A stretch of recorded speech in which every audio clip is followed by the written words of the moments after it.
കൊല്ലം തങ്കശ്ശേരിയിൽ gas cylinder പൊട്ടിത്തെറിച്ച് അപകടമുണ്ടായിരിക്കുന്നു. വീടുകൾക്ക് തീ പിടിച്ചു. അവിടെ നിന്നുള്ള ദൃശ്യങ്ങളാണ് പ്രേക്ഷകർ കാണുന്നത്. തീ അണയ്ക്കാനുള്ള ശ്രമം തുടരുകയാണ്. 4 യൂണിറ്റ് ഫയർഫോഴ്സ് അവിടെ സ്ഥലത്തെത്തിയിട്ടുണ്ട്. ആൽത്തറമൂട്ടിലാണ് ഈ അപകടമുണ്ടായത്. അരുൺ രാജ് സംഭവ സ്ഥലത്ത് എത്തിയിട്ടുണ്ട്. അരുൺ വിവരങ്ങൾ നൽകും. അരുൺ, തീ നിയന്ത്രണ വിധേയമായോ? ആർക്കെങ്കിലും ഒക്കെ പരിക്കുണ്ടോ? എന്താണ് സംഭവിച്ചത് അരുൺ അവിടെ? വിജയകുമാർ, നിലവിൽ തീ പൂർണ്ണമായി ഇപ്പോൾ നിയന്ത്രണ വിധേയമായിരിക്കുകയാണ്. സ്ഥലത്ത് യാത്രമുണ്ടിന് സമീപം അടഞ്ഞു കിടന്ന വീട്ടിലാണ് ആദ്യം തീപിടുത്തം ഉണ്ടായത്. ഈ തീ പിന്നീട് സമീപത്തെ വീടുകളിലേക്ക് വ്യാപിക്കുകയായിരുന്നു. തുടർന്നാണ് ഈ 2 ഗ്യാസ് സിലിണ്ടറുകൾ പൊട്ടിത്തെറിച്ചു എന്നുള്ളതാണ് ഇപ്പോൾ പ്രാഥമികമായി നമുക്ക് ലഭിക്കുന്ന വിവരം. ഇതിന് പിന്നാലെ ഇപ്പോൾ ഫയർഫോഴ്സ് അടക്കം സ്ഥലത്തെത്തി ഈ തീ നിയന്ത്രിക്കുന്നതിനുള്ള നടപടികൾ തുടരുകയായിരുന്നു. 4 യൂണിറ്റ് ഫയർഫോഴ്സ് ആണ് ഇപ്പോൾ ഈ സ്ഥലത്ത് ഇപ്പോൾ എത്തിയിരിക്കുന്നത്. 4 വീടുകളാണ് ഈ ദൃശ്യങ്ങൾ കാണുന്നത് പോലെ തന്നെ തീക്ക് അഗ്നിക്കിരയായിരിക്കുന്നത് നമ്മുടെ ദൃശ്യങ്ങൾ കാണാം. എത്രത്തോളം അതിന്റെ ആഘാതം ഉണ്ടായിരുന്നു എന്നുള്ളത് ഈ അടുത്തടുത്തുള്ള വീടുകളാണ്. അതുകൊണ്ട് തന്നെ ഈ വേഗത്തിൽ തീ പടർന്നു പിടിക്കുകയായിരുന്നു. ഈ ഒരു ആളൊഴിഞ്ഞ വീട്ടിൽ നിന്നാണ് ഈ തീ പടർന്നത് എന്നുള്ളതാണ് ഇവിടെ നിന്ന് നമുക്ക് ലഭിക്കുന്ന വിവരം. തുടർന്ന് ഈ സമീപത്തെ വീടുകളിലേക്കും തുടർന്ന് ഗ്യാസ് സിലിണ്ടറിലേക്കും അടക്കം തീ വ്യാപിക്കുകയായിരുന്നു. തുടർന്നാണ് വേഗത്തിൽ ഇത് പൊട്ടിത്തെറിക്കുകയും വലിയ രീതിയിൽ ഇത് നാശനഷ്ടം ഉണ്ടാവുകയും ചെയ്തത്. ഈ അടുത്തടുത്ത് നമുക്ക് ഈ ദൃശ്യങ്ങൾ കാണാം. അത്ര കോൺക്രീറ്റ് ഉള്ള വീടുകളല്ല, ഈ തകര ഷീറ്റ് കൊണ്ട് നിർമ്മിച്ച വീടുകളാണ്. അതുകൊണ്ട് തന്നെ വേഗത്തിൽ തീ പിടിക്കാൻ ഇടയായ സാഹചര്യവും ഇതുകൊണ്ട് തന്നെയാണ്. ഈ തീപിടുത്തം ഉണ്ടായതിന് പിന്നാലെ സമീപത്തെ ആൾക്കാർ മറ്റു സ്ഥലങ്ങളിലേക്ക് മാറിയതുകൊണ്ടാണ് വലിയ ദുരന്തം തന്നെ ഒഴിവായത്. ഈ സ്ഥലത്തിപ്പോൾ ഫയർഫോഴ്സിന്റെ നേതൃത്വത്തിൽ രക്ഷാപ്രവർത്തനവും അതുപോലെ തന്നെ ഈ തീ പൂർണ്ണമായും നിയന്ത്രിക്കുന്നതിനുള്ള ക്രമീകരണവും ഇപ്പോൾ തുടരുകയാണ്. നാട്ടുകാരുടെയും ഫയർഫോഴ്സിന്റെയും പോലീസിന്റെയും സഹകരണത്തോടെയാണ് ഇപ്പോൾ ഈ തീ നിയന്ത്രിക്കുന്നതിനുള്ള ശ്രമങ്ങൾ ഇപ്പോൾ തുടർന്നുകൊണ്ടിരിക്കുന്നത്.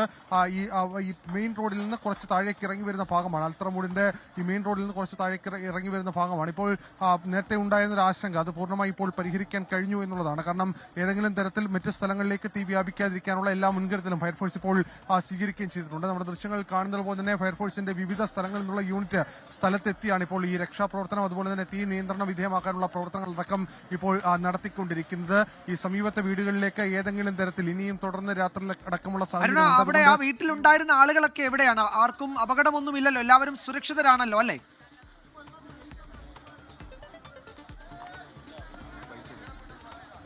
ഈ സ്ഥലത്ത് ഉണ്ടായിരുന്ന ആളുകളെ പൂർണ്ണമായി ഇപ്പോൾ മാറ്റി പാർപ്പിച്ചിട്ടുണ്ട്. ഈ സ്ഥലത്ത് നിന്ന് പൂർണ്ണമായി ഇപ്പോൾ മാറ്റിയിട്ടുണ്ട്.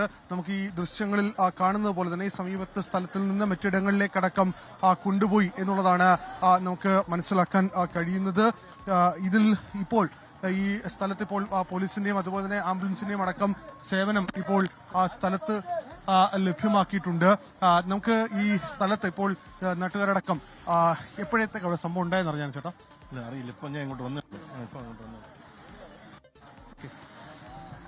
ഈ നാട്ടുകാരനാണോ? ഈ സ്ഥലത്ത് ഈ രക്ഷാപ്രവർത്തനം അടക്കം നടത്തുന്നു എന്നുള്ളതാണ്. ഇപ്പോൾ സ്ഥലത്ത് മേയർ അടക്കമുള്ളവർ ആ സ്ഥലത്തേക്ക് എത്തിച്ചേർന്നിട്ടുണ്ട്. മേയറെ, എങ്ങനെയാണ് സംഭവിച്ചതെന്ന് പ്രാഥമികമായി അന്വേഷണത്തിൽ നിന്ന് അറിയാൻ കഴിഞ്ഞ തീ കൂട്ടിയിട്ട് കത്തിച്ച് അണയ്ക്കാൻ കഴിയാതെ പോയതാണെന്നാ പറഞ്ഞത്. അതിന് കൂടുതൽ വിവരങ്ങൾ ഇനി അന്വേഷണത്തിലൂടെ അല്ലേ അറിയാൻ പറ്റുള്ളൂ. വീടുകൾ അതെ, അടുത്തടുത്ത് വീടുകൾ ഇവിടെ ഒരു കൈക്കുളങ്ങര ആണല്ലോ, കൈക്കുളങ്ങര പ്രദേശത്ത് കുളംപുറമ്പോക്കി താമസിക്കുന്ന ഒരു പൂർണ്ണമായ രക്ഷാപ്രവർത്തനം അടക്കം നാട്ടുകാരെ മാറ്റിപ്പറപ്പിക്കുന്ന അടക്കമുള്ള ക്രമീകരണങ്ങൾ ചെയ്തു. തീർച്ചയായിട്ടും അത് വേണമല്ലോ, അങ്ങനെ ഉണ്ടാവും എന്തായാലും. ഇപ്പോൾ ആ സ്ഥലത്ത് മേയർ അടക്കമുള്ളവർ സ്ഥലത്തേക്ക് എത്തിച്ചേർന്നിട്ടുണ്ട്. കാരണം ഏതെങ്കിലും തരത്തിൽ ഈ മറ്റ് ആശങ്കകളുണ്ടോ, ഏതെങ്കിലും തരത്തിൽ മറ്റ് പ്രശ്നങ്ങളുണ്ടോ എന്നുള്ളതാണ് ഇക്കാര്യത്തിൽ പരിശോധിക്കുന്നത്. പക്ഷേ ആശങ്കകൾക്ക് ഇടയില്ല എന്നുള്ളത് മേയർ ഇപ്പോൾ വ്യക്തമാക്കുകയാണ്. കാരണം രക്ഷാപ്രവർത്തനം അതിന്റെ പൂർണ്ണതോതിൽ നടത്താൻ കഴിഞ്ഞു എന്നുള്ളതാണ് ഇപ്പോൾ വ്യക്തമാക്കിയിരിക്കുന്നത്. ഇവിടുത്തുകാരനാണോ? ഈ നമുക്ക് ദൃശ്യം കാണാം. ഒരു വീട് പൂർണ്ണമായും കത്തി നശിച്ചിട്ടുണ്ട്. അത് സമീപത്തെ 2 വീടുകൾ, അതുപോലെ തന്നെ തൊട്ട് പിറകിൽ കണ്ട 2 വീടുകൾ, അങ്ങനെ മൊത്തം 4 വീടുകൾക്കാണ് പൂർണ്ണമായും നാശനഷ്ടം സംഭവിച്ചിരിക്കുന്നത്. അത് ഈ നേരത്തെ ഞാൻ സൂചിപ്പിച്ചതുപോലെ കോൺക്രീറ്റ് കെട്ടിടങ്ങളല്ല, ഈ തകര ഷീറ്റ് കൊണ്ട് നിർമ്മിച്ച കെട്ടിടങ്ങളാണ്. അതുകൊണ്ട് തന്നെ വേഗത്തിൽ തീ പടരുകയായിരുന്നു. ഈ തീപിടുത്തം എങ്ങനെ ഉണ്ടായി എന്ന് സംബന്ധിച്ച് ഇപ്പോഴും കൃത്യതയില്ല. ഗ്യാസ് സിലിണ്ടർ പൊട്ടിത്തെറിച്ചതാണ് ഇത്ര വ്യാപ്തിയിൽ ഇത്ര ദൂരത്തിലടക്കം തീ വ്യാപിക്കാനും തുടർന്ന് ഈ വലിയ നാശനഷ്ടം ഉണ്ടാകാനും ഇടയാക്കിയത് എന്നുള്ളതാണ് ഫയർഫോഴ്സ് ഉദ്യോഗസ്ഥർ നമ്മളോട് അല്പസമയം മുമ്പ് വ്യക്തമാക്കിയത്. എന്തായാലും ഈ തീപിടുത്തം ഇപ്പോൾ തീ നിയന്ത്രണ വിധേയമാക്കാൻ ഇപ്പോൾ ഫയർഫോഴ്സിന് കഴിഞ്ഞിട്ടുണ്ട്. ശരി, ആർ അരുൺരാജാണ് വിവരങ്ങൾ നൽകിയത്. ആ സ്ഥലത്തെ ദൃശ്യങ്ങൾ കാണുമ്പോൾ നമുക്കറിയാം വലിയൊരു അപകടമാണ് അവിടെ സംഭവിച്ചത്. ഒരു വീട് പൂർണ്ണമായും കത്തി നശിച്ചു, മറ്റു വീടുകൾ ഏറെക്കുറെ ഭാഗികമായി കത്തി നശിച്ച നിലയിലാണ്. അതിലുണ്ടായിരുന്ന ആളുകളെയൊക്കെ സുരക്ഷിത കേന്ദ്രങ്ങളിലേക്ക് മാറ്റി എന്നത് ഒരു ആശ്വാസമാണ്. നാട്ടുകാരൊക്കെ ആ സമയത്ത് സജീവമായി ഇടപെട്ടു. മറ്റു പ്രശ്നങ്ങളില്ല. കൂടുതൽ വിവരങ്ങൾ ശേഖരിച്ചു വരികയാണ്.